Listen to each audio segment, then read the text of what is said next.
da peixe. Não vai pegar nem a peixe, nem a metade.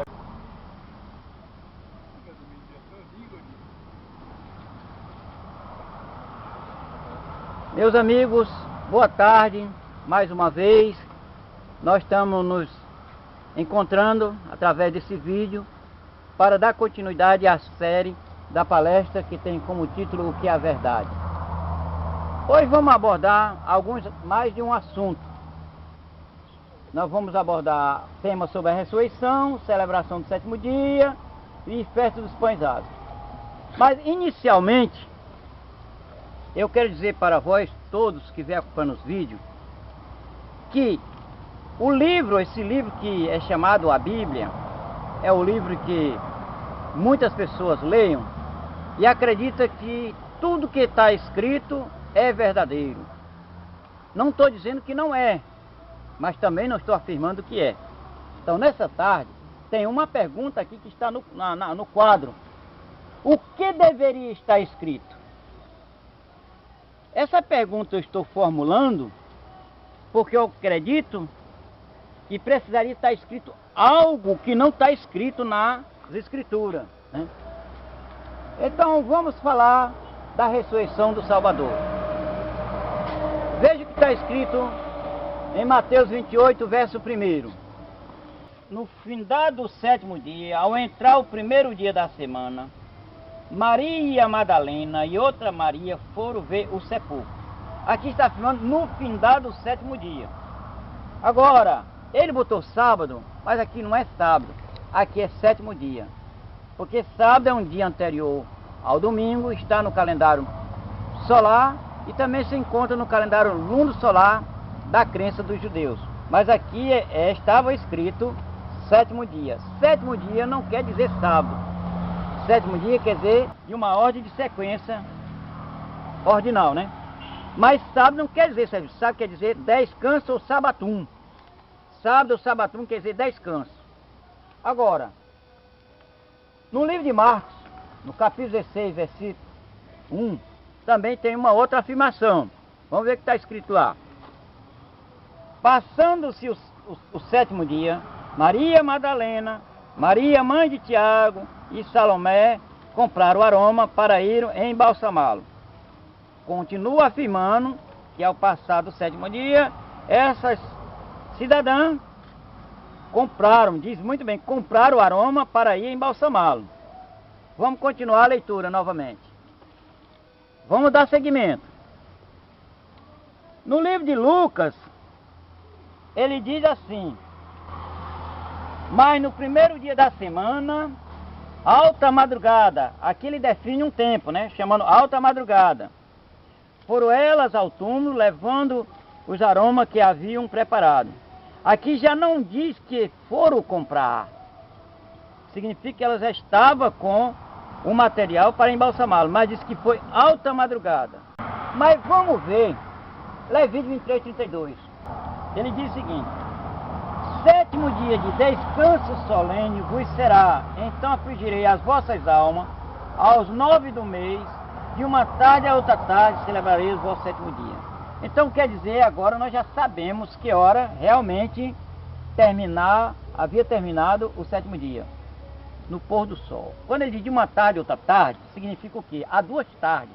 Há aquela tarde em que o sol ainda está indo embora, e há a tarde após que o sol também já não está presente. São duas tardes. Aí eu pergunto a vós, de que tarde primeiro ele está falando? Daquela que o sol está ainda presente ou daquela que o sol não está presente? Veja o que ele diz: celebrarei os vossos sétimos dias de uma tarde a outra tarde. Significa que após o pôr do sol ainda havia uma tarde que ali começa um outro dia. E que era o sétimo dia. Ao decorrer, então, a trajetória do sétimo dia, até a tarde do pôr do sol daquele mesmo dia, eles celebravam os atos cerimoniais do sétimo dia. Então, há duas tardes. A tarde que inicia com o dia, que é depois do pôr do sol, e a tarde que termina com o dia.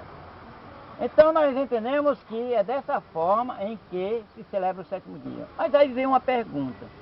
Se ele está afirmando Se aqui nas passagens que nós lemos está afirmando que ao passar o 7º dia elas foram comprar aroma para embalsamá-lo, aí eu pergunto, será que essa citação de Mateus e de Lucas estão corretas? Eu acredito que não. Porque hoje existe vida noturna, começam à noite, mas não era prática, não era comum, depois do pôr do sol, a venda naquela época para se comprar algum material para embalsamá-lo. Então significa que tanto a citação de Mateus e a citação de Marcos está equivocadamente errada. Porque se não havia vida noturna como tem hoje, então eles não saíram a comprar após o 7º dia, que já era as primeiras horas do primeiro dia. Que primeiras horas porque o 7º dia tinha passado com o pôr do sol. Se não tinha vida noturna, então esse texto está errado, que eles passaram a comprar. Como compraria à noite?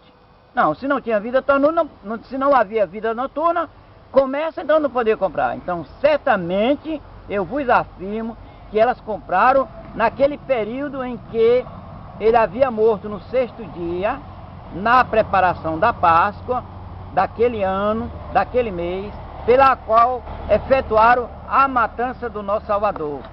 Salvador morre na hora 9ª, então havia mais 3 horas para o pôr do sol. Então naquele curso ali daquelas horas, foi que elas foram comprar. Por isso eu faço a pergunta, o que deveria estar escrito aí? A verdade, afirmando que a compra das especiarias para embalsamá-lo foi efetuado ainda no 6º dia, depois da hora 9ª, porque ainda havia 3 horas para o quê? Para o final do 7º dia. Era isso que deveria estar escrito, por isso que eu formulo a pergunta, o que deveria estar escrito? A verdade, o que deveria estar escrito era essa afirmação, que no 6º dia, depois da hora 9ª, elas foram comprar a especiaria para embalsamá-lo, porque aí estaria correto, Por isso que eu ao afirmar no Levítico 23:32, aqui eu coloquei o texto, para afirmar que o 7º dia, ou todos os dias da semana, termina com o pôr do sol. Então, terminou o pôr do sol, terminou o dia literal. Aí começa o dia literal, depois do pôr do sol, 24 horas, 12 da noite e 12 do dia. Aí sim está correto. Agora, levando em conta mais ainda essa passagem aqui, que era o dia da Páscoa, vejo aqui no calendário. O calendário nós sabemos que a Páscoa, de acordo com como está escrito lá, ela era realizada que dia? No dia 15, porque dia 14 era imolado, no dia 15 comia-se a carne do cordeiro. Se ele morre no 6º dia, ele morreu no dia 14. E se ele morre no dia 14, então o dia de comércio e de compra ia até o pôr do sol, até antes do sol se pôr. Então não poderia ser depois não poderia ser nem no dia 15, que era o 7º dia, e nem tampouco no dia 16, que seria o primeiro dia da semana. Então eles compraram aqui, compraram no dia 14, é isso que deveria estar escrito, no dia 14, depois da hora 9ª, compraram nesse dia. Essa passagem, essa narrativa é que deveria estar escrito para se cumprir a profecia. Sobre esse Levítico 23:32, aqui fala do sábado, né? Sim. Sábado de descanso solene. Vos será, então afligireis a vossa alma, aos 9 do mês, de uma tarde à outra, celebrarei o vosso sábado. No caso, essa palavra sábado pertence ao calendário Gregório. E o calendário Gregório foi feito quando? 1800 Não, o calendário do Gregório é uma reforma do ano de 1582, uma reforma do calendário Juliano. E o calendário Juliano, uma reforma do calendário Círculo de Meton, feito por Júlio César. E o sábado também pertence ao calendário luno solar, que eles aceitaram a condições de anexar o descanso dele nesse calendário. Então, esse nome sábado colocado nesse versículo foi colocado de maneira errada. Propositalmente, intencionalmente, erradamente, não tem nada a ver com o 7º dia. O 7º dia está dentro desse calendário que é o calendário lunar. Vamos lembrar uma coisa. Aqui,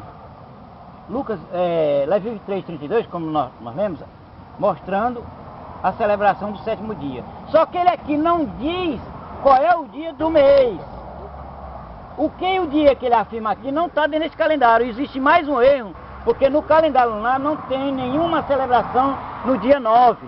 Todas as celebrações de sétimo dia está aqui apontado para 8, para 7, para 6, para 5, para 4, para 3, viu? Então não tem nenhuma no nono dia. Já aqui também já houve um fraude. Mas que nós não estamos questionando essa parte, questionamos a questão da celebração do sétimo dia. Agora, para ter certeza de que dia era esse, nós vamos ler o que está em Lucas 22, verso 7. Ele diz assim: chegou o dia das festas dos pães asmos. Ora, se chegou o dia, está no presente. Era aquele dia em que importava comemorar a Páscoa. No versículo 8 diz que o Salvador diz: pois então o Salvador enviou Pedro e João, dizendo: ide preparai a Páscoa para que comamos. Aí eu pergunto, será que é verdadeira essa citação? Ou como poderia ele afirmar naquele dia se ele estava no sepulcro? Uma mensagem equivocadamente, engenhosamente, maliciosamente feita e colocada aqui. Por quê? Porque o dia dos pães asmos, nós vamos ver agora que dia é no calendário. E ver também nas escrituras. Vamos comparar essa passagem de Lucas com a passagem de Número 28, 16 e 17. No primeiro mês, aos 14 dias desse mês, é a Páscoa. Veja o que diz.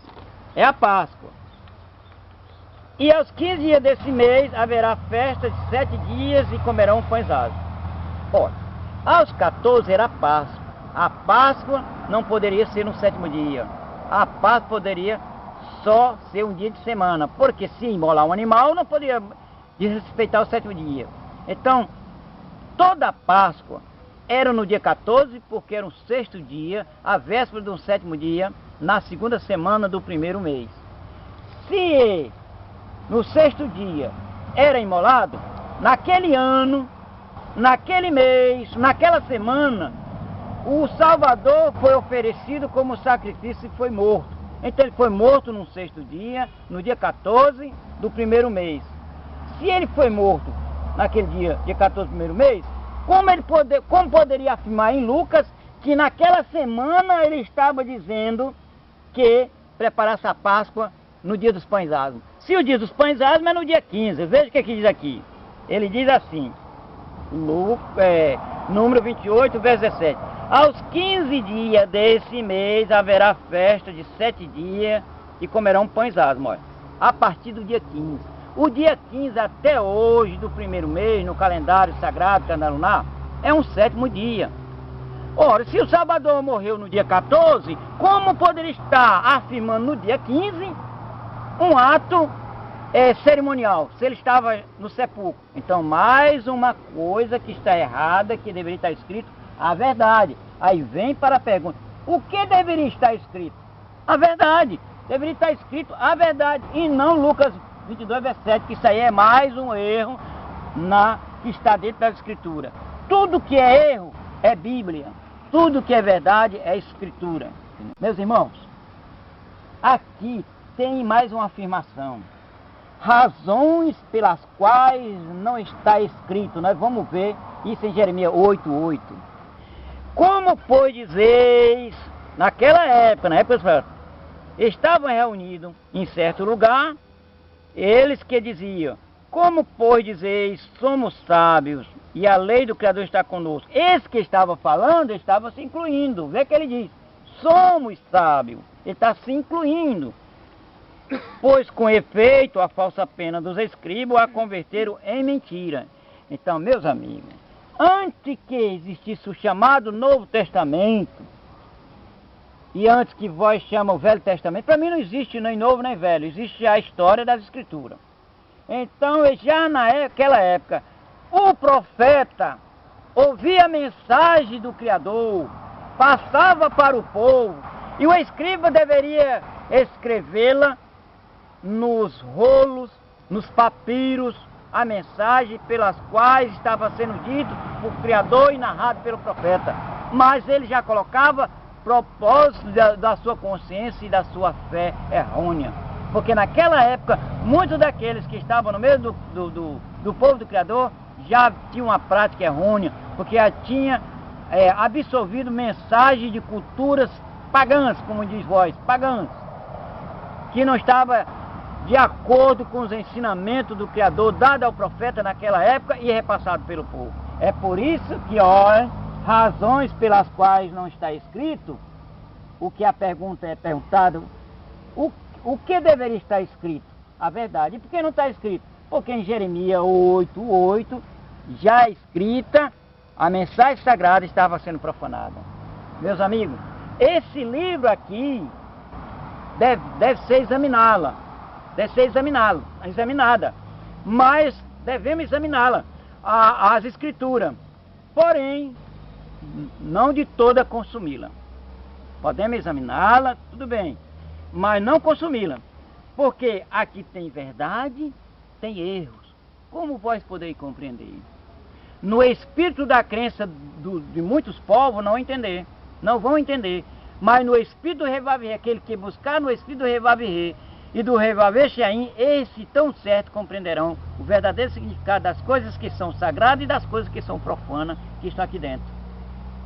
Certa vez andava eu e mais um amigo numa feira, em que uma pessoa de uma fé universal, ele disse a respeito disso: não, mas temos que consumir o rolo todo. Aí eu digo: ninguém consome uma fruta se ela estiver estragada. Se ele tiver a única opção como alimento, ele tira aquela parte e joga fora. Por isso, meus irmãos, assim como a gente não come uma fruta com a parte estragada, como estragado, também não devemos consumir aquilo que não é verdadeiro. Examinar de tudo e escolher o que é verdadeiro, o que é santo para fazer uso. O Salvador não mencionou Bíblia. O Salvador disse: examinai as Escrituras, porque a Bíblia não existia. As Escrituras existiam, mas já tinha erro contido nela. Quanto mais a Bíblia foi feita depois da morte do Salvador, 2 séculos depois, quando houve apostasia dentro do povo do Criador, se instalou-se um erro pela qual o Salvador havia dito: acautelai-vos, acautelai-vos, porque após a minha partida entrarão no meio de vós alguns com aparência de cordeiro, mas fugi dele, porque são lobos devoradores. Entendeu? Isso foi uma parábola, mas está referindo pessoas de condutas errôneas, profanas, vivendo em pleno pecado e vivendo o ego das suas práticas cotidianas, das suas crenças, que não condiz com as Escrituras. Eu quero dizer, meus amigos, mais uma vez, não é necessário ser pastor, que para mim todo pastor é mentiroso, porque nega a eficácia da verdade das Escrituras. Não é preciso ser padre, não é preciso ser frei, não é preciso ser padre, não é preciso ser cardeal, porque nenhum deles tem a luz da verdade. Porque pelas Escrituras diz: a verdade é dada ao profeta. E o profeta não se faz profeta. O profeta é levantado no Espírito do Criador e ele o ensina qual é o dever dele para com a humanidade. E é preciso ser o quê? Preciso ouvir a mensagem e obedecer. Porque nós não temos que buscá-lo para ser profeta. O Criador escolhe os seus profetas para que lhe dê o direito de profetizar, mas só pode dar o direito primeiro ensinando. Então o Criador construiu o profeta. Querem saber onde está escrito? Vou só lembrar mais uma vez. Amós 3 e o verso 7. O profeta é levantado para ensinar um povo. Esse povo não é igreja. É congregação sim, mas não é igreja. Não são 4 paredes. Está escrito em Sofonias, capítulo 3 e versículo 12. E a verdade sendo anunciada é anunciada para arrependimento dos povos. Vocês podem buscar que o primeiro chamado não é no Novo Testamento. Está no Antigo Testamento, como vocês afirmam. Lá em Isaías capítulo 1, versículo 18, ao convite da graça. Já está dizendo, convidando para o arrependimento. E arrepender em quê? No que estão pecando. Estão pecando em quê? Em transgressão com a lei. A lei é santa, mandamento justo e bom. Aonde é que diz que estão pecando contra a lei? Epístola de João, capítulo 3, versículo 4. O Amós 3, 7 diz o seguinte, olha, veja o que diz aqui. Só para reconfirmar o que havia dito. Certamente o Revavirê, o Criador, não fará coisa alguma sem primeiro revelar os seus segredos aos seus servos, os profetas. Aqui ele não menciona uma outra pessoa a não ser o profeta. Profeta não é preciso fazer nenhuma faculdade. todos que fazem faculdade de ciência da religião estão seguindo o caminho do erro. A teologia é os purões do erro. Os teólogos são verdadeiros equivocados, verdadeiros faltosos com a verdade. Então não dê crédito aos teólogos, não dê crédito à teologia, porque essa é a doutrina do erro. A doutrina da verdade é o que está na Escritura, e a verdade só é através dos seus santos profetas e dos seus arautos que aprendem a verdade e obedecem o ide. O ide é ensinar a todos aquele que ainda não conhece. Usai brandura, cortesia, simplicidade e amor ao próximo. Quero agradecer mais uma vez a atenção de todos vós e muito obrigado.